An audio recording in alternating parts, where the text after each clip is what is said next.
Hey everybody, this is number 2 in a series of 3 that I'm going to do on survival out on the road for new truck drivers trying to, and even some some of the older ones that, you know, people change jobs from time to time, and you could be a local driver and all of a sudden you're taking on a new gig with another company and you're going to go over the road for a while, or you don't understand. This series is strictly for over-the-road drivers and what you may need out on the road. It doesn't really apply to a local driver. It doesn't really apply so much to a regional driver that's going to be home more often. This is for the guy like me that when he says goodbye to the family, he's gone for 2, 3, 4 weeks, sometimes months at a time before he comes back home. And he's living by himself out on the road, taking care of himself. This is what this series of videos. We've already gone over some of the important stuff in the first of this series, but I wanted to add to it. Some of this may be for some of the old timers that are out there. You may find this controversial. If you do, so be it. I understand. There's going to be a series or a number of older drivers that they grew up on the road.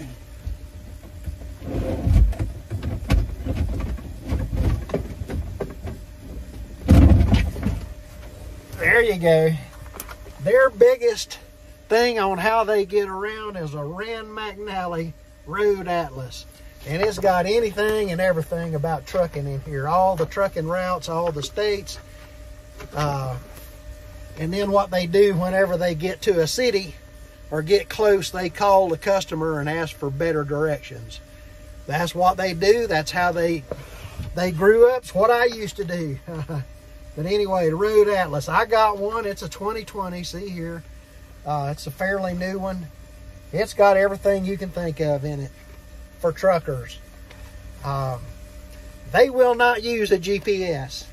Now, granted, when GPSs first came out, they were strictly for cars and anything, and they would get you in trouble, big trouble, if you were a trucker trying to use a car GPS to get you someplace.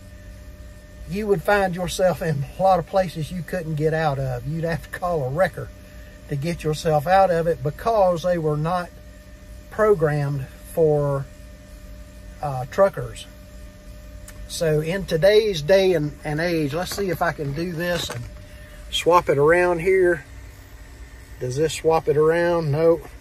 Anyway, in today's day and age, you see I've got 2 GPS units that are here. One of them is a Garmin, one of them is a Rand McNally. There's some truckers that are out there that they will only use a Rand McNally because Rand McNally is the one that makes all the maps. So I get it. That's good if that's what you want to believe in. More power to you. I've got the best one, the latest, greatest. It's got a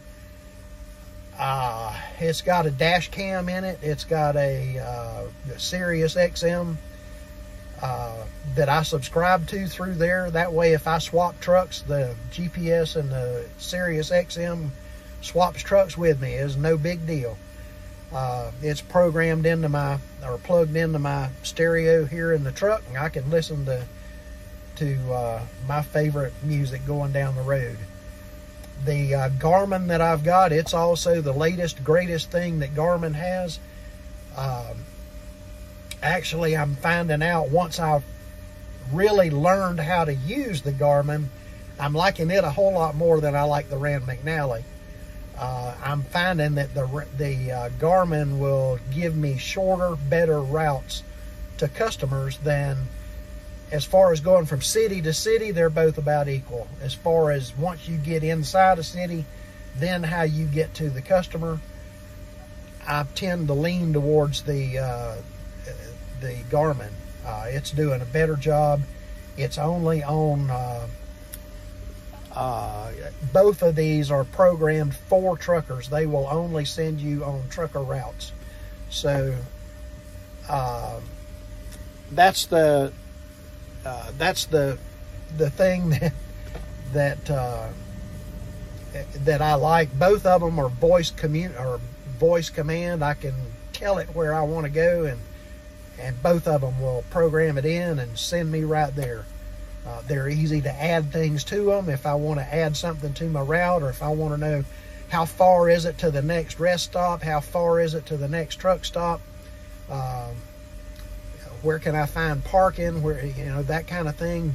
Both of them are pretty much equal. Sometimes the Rand McNally may have something that the Garmin doesn't have, and sometimes the Garmin may have something that the Rand McNally doesn't have. So anyway, somebody just walked by my truck here.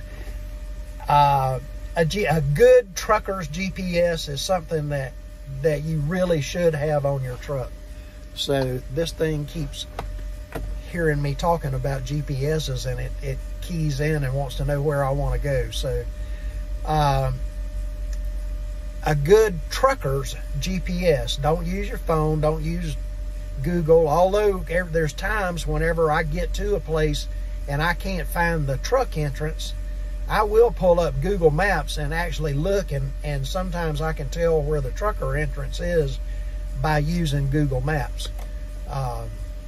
So, I mean, you use every tool that's in your book in order to find how to get to a particular customer, how to find their trucker, their shipping gate or their receiving gate, or sometimes it's two different gates. Sometimes you go in one and you come out the other.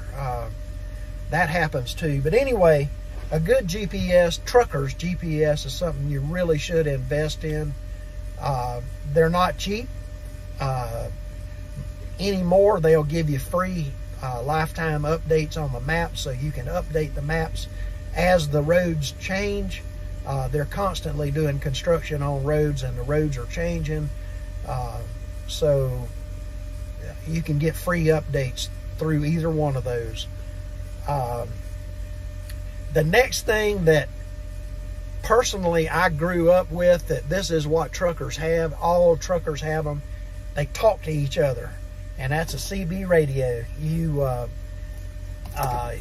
to have a CB radio, and you want to have a good antenna.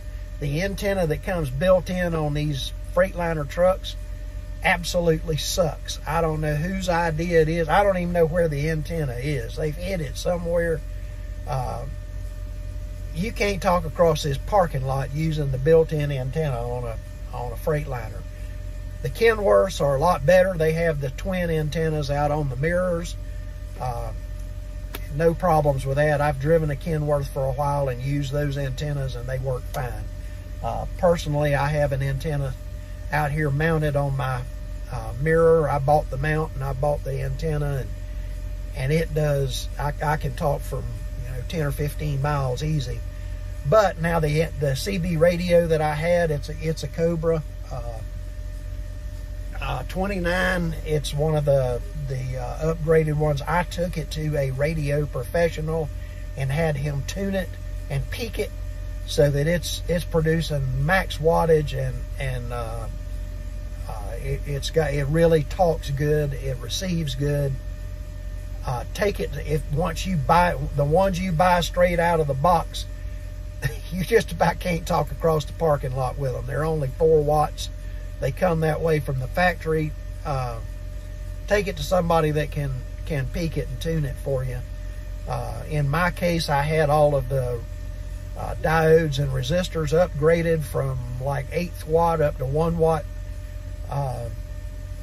diodes and resistors, and it cost me a few bucks to have it upgraded, but I'll never have issues with that. It's a good, strong, working radio. I've used it for years going up and down the roads, and it's a really good thing. I use a static mic that I bought. It's not the standard mic that comes with it. It's a noise canceling mic, so it cancels out all this background noise and whatever. So it's a good, clean, clear. People don't have trouble understanding me. good, clean, clear signal. So the next thing is a phone.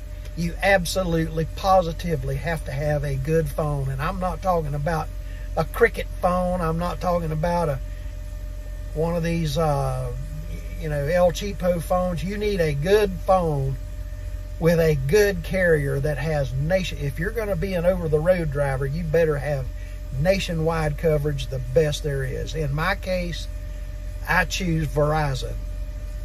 Some of these guys choose AT&T, and they seem to get along fine with that. There's other guys that choose T-Mobile. With the new upgrade with T-Mobile, they seem to be doing well as well. It's not cheap to have good service. Plus, I have unlimited. I mean, they don't back me off of anything because I use my phone to watch videos. I don't watch television. I've told you that before. I watch YouTube videos. I watch the news. Not from a news channel. I watch the real thing from people that are actually live on the scene and can tell you exactly what's going on without all the spin of the newscasters and whatever. If you're watching television, don't quit. Get away from it. Television is lying to you, and I don't care whether it's a family comedy show or whether it's the news. It's lying to you. People don't live like that anymore. Get away from it. Anyway, I use my phone to keep up with the world. I guarantee you that I am a better informed person than most people that watch television all day, every day. I can tell you what's really going on in the world. So a phone, a CB radio, and a trucker's GPS are essentials for being on the road and for getting anywhere if you're going to be a coast-to-coast, over-the-road driver. Yeah, of course, if you have a CB radio, you're also going to need a good antenna. Like I said, the ones that come with the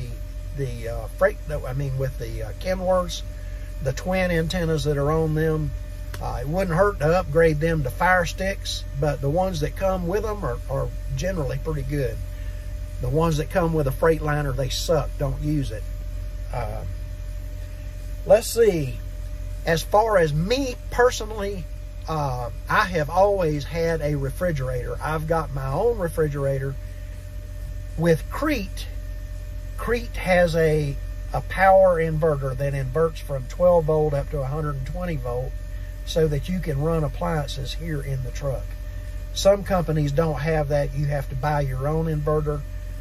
If you do buy your own inverter, generally a 1500 watt is all the standard truck batteries is going to handle. If you happen to have one of the trucks like I did with Titan Transfer, they had electric APUs in there as well. So they had a series, a big bank of gel batteries that are meant to produce power for a long time. Not the lead acid batteries like come in this truck. But because they had the gel batteries and a big bank of them, I could get by with a 3,000 watt inverter and I could run anything I wanted to in the truck. But I bought the inverter. I had the company put it in for me. They didn't charge me anything. But they put it in, and then I could run my own. I have a little small refrigerator that I run. I have bought a Massimo, M-A-S-S-I-M-O. It's a Massimo freezer. I've got a 40-quart freezer in here that keeps things about 4 degrees below zero that I run, and it runs off a 12 volt, 24 volt, or 110 volt. So right now I've been running it off a 12 volt. It just plugs into a cigarette lighter. It's good to be able to have food that you like to eat going down the road rather than eating out of these truck stops and whatever. I'm telling you, you'll gain weight. It's unhealthy food and you'll gain weight doing that. But I have this freezer, I have a refrigerator, I have a microwave. I'm just about out of time for this video, so stay tuned for number 3, and we will get into this a little deeper yet. Thank you for watching. Please subscribe.